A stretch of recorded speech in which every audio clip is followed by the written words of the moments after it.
Perkenalkan, saya Leni Trisnowati dari SDS Kartini 2 Batam, CGP Angkatan ke-7 Kota Batam. Pada video kali ini, saya akan memaparkan koneksi antar materi modul 2.1 pembelajaran berdiferensiasi. Apakah yang dimaksud dengan pembelajaran berdiferensiasi? Pembelajaran berdiferensiasi bukanlah pembelajaran dengan cara sebanyak jumlah murid.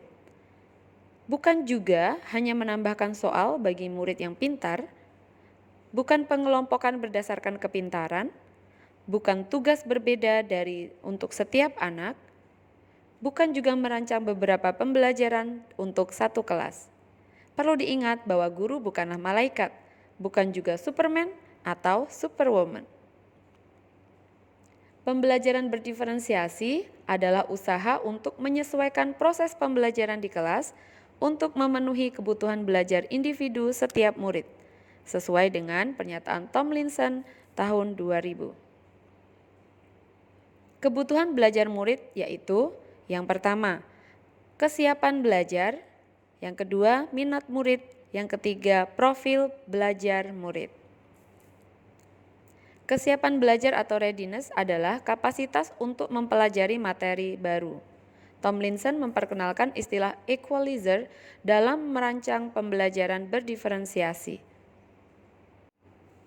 Teori equalizer yang diperkenalkan oleh Tomlinson tampak pada gambar berikut ini. Tujuan merancang pembelajaran berdasarkan kesiapan murid yaitu untuk memodifikasi tingkat kesulitan pada bahan pembelajaran sehingga dipastikan murid terpenuhi kebutuhan belajarnya. Minat adalah salah satu motivator terpenting bagi murid untuk dapat terlibat aktif dalam proses pembelajaran. Tujuan mempertimbangkan minat murid dalam pembelajaran adalah 1. Membantu murid menyadari bahwa ada kecocokan antara sekolah dan keinginan mereka sendiri untuk belajar. 2. Menunjukkan keterhubungan antara semua pembelajaran. 3. Menggunakan keterampilan atau ide yang familiar bagi murid sebagai jembatan untuk mempelajari ide atau keterampilan yang kurang familiar atau baru bagi mereka. Dan meningkatkan motivasi murid untuk belajar. Ide mempertahankan minat murid.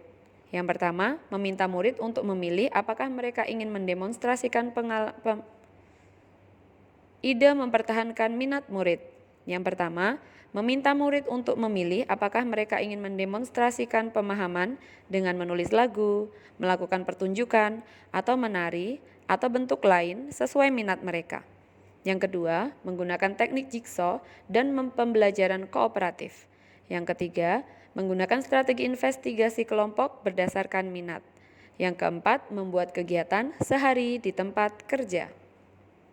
Tujuan dari pemetaan kebutuhan belajar murid berdasarkan profil belajar yaitu untuk memberikan kesempatan kepada murid untuk belajar secara natural dan efisien.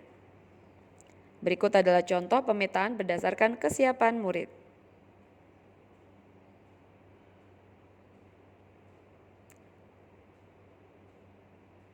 Berikut adalah contoh pemetaan berdasarkan minat murid.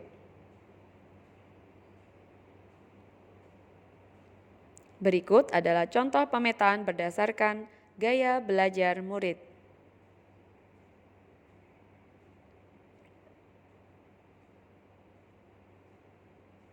Cara mengidentifikasi kebutuhan belajar murid yaitu yang pertama, melakukan observasi, yang kedua, melakukan tes diagnostik yaitu akademik dan non-akademik, yang ketiga, mereview dan merefleksi praktik pengajaran, yang keempat, berkomunikasi dengan guru sebelumnya, yang kelima, membaca rapor murid di kelas sebelumnya. Strategi pembelajaran berdiferensiasi yaitu diferensiasi konten, yang kedua diferensiasi proses, yang ketiga diferensiasi produk. Diferensiasi konten berkaitan dengan kurikulum dan materi pembelajaran. Contoh diferensiasi konten adalah sebagai berikut.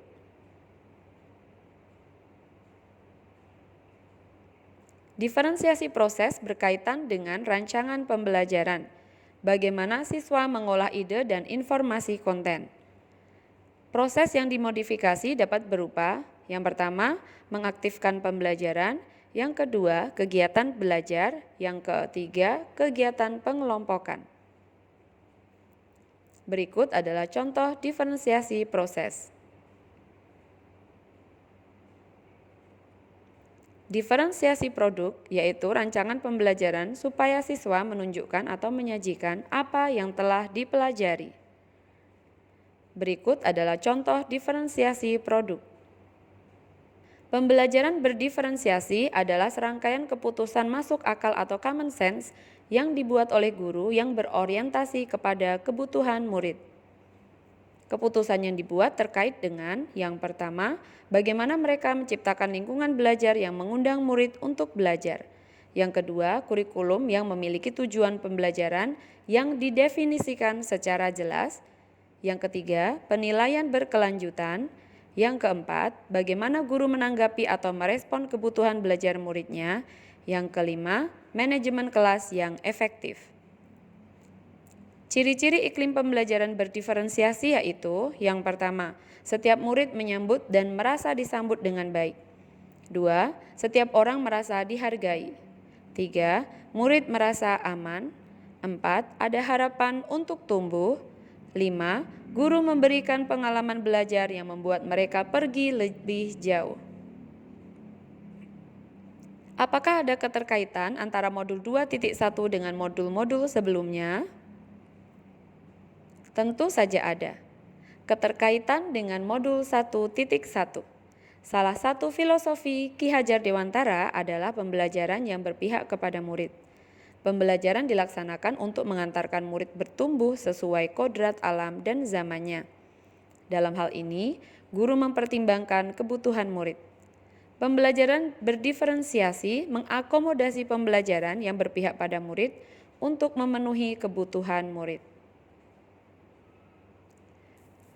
Keterkaitan dengan modul 1.2.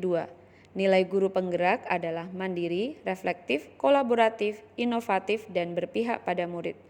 Guru penggerak diharapkan dapat melakukan refleksi atau secara reflektif terhadap pembelajaran yang dilakukannya supaya dapat melakukan perbaikan secara mandiri, yaitu lahir dari dalam dirinya untuk mewujudkan pembelajaran yang inovatif dan berpihak pada murid. Pembelajaran yang sesuai dengan harapan tersebut adalah pembelajaran berdiferensiasi.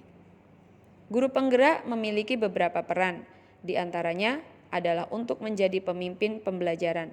Sebagai pemimpin pembelajaran, guru penggerak harus berorientasi pada peserta didik dengan memperhatikan segenap aspek pembelajaran yang mendukung tumbuh kembang peserta didik. Keterkaitan dengan modul 1.3. Seorang guru penggerak memiliki visi yang mewujudkan perubahan yang positif. Pembelajaran berdiferensiasi dapat menjadi sarana untuk mewujudkan perubahan positif dalam pembelajaran yang pada akhirnya dapat mengarah pada tercapainya visi sekolah. Keterkaitan dengan modul 1.4. Pembelajaran berdiferensiasi berkaitan dengan serangkaian pengambilan keputusan yang menciptakan lingkungan belajar yang nyaman bagi semua murid dengan manajemen kelas yang efektif. Hal ini dapat terjadi di dalam kelas yang menerapkan budaya positif. Demikian sebaliknya, budaya positif memberi jalan bagi terciptanya pembelajaran berdiferensiasi. Dalam pembelajaran berdiferensiasi, semua murid dihargai dan menghargai orang lain. Hal ini sejalan dengan tujuan budaya positif diterapkan. Demikian pemaparan saya. Memancing ikan bersama Farid. Ikan dimasak potong 8. Filosofinya belajar berpihak pada murid, pembelajaran berdiferensiasi kita terapkan. Terima kasih.